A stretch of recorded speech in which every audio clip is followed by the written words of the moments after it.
A very good point, as he always does, on this European bank situation, if it festers. I want to raise that with Douglas Holtz-Eakin. Other things to talk about, but Doug, but that's been out there.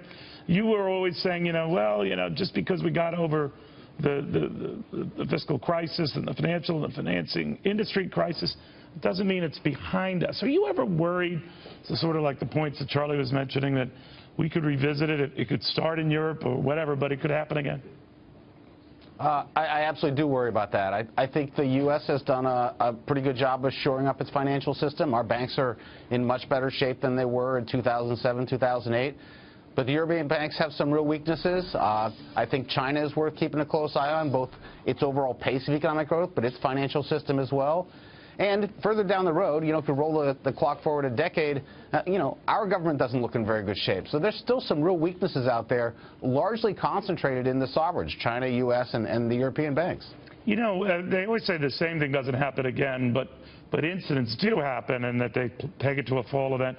I don't want to scare people like that, but when you hear, and it's not the first time we've seen reports out of Financial Times and others that talk about European banks not as strong as they were, stronger certainly than they were about 7, 8 years ago, but that they are vulnerable. And I wonder about a contagion effect, because if I remember correctly, we were in the middle of a massive sell-off that compounded the problems and the capital available to banks here, there, everywhere, that just made all estimations moot.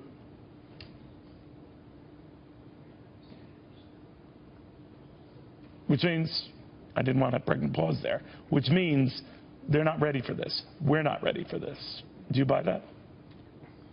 Well, I think that we need to be concerned about the basic structure of our regulatory system. I think we have to make sure we have a lot of capital behind our financial institutions, and that should be it's shareholders' capital, so that they have good incentives.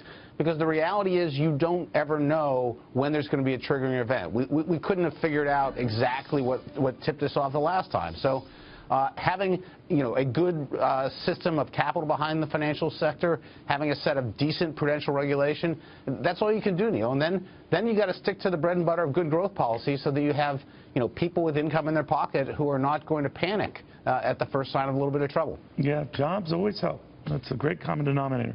All right, sorry to confuse you there. I was just doing my best William Shatner impression where he'd had that pregnant pause.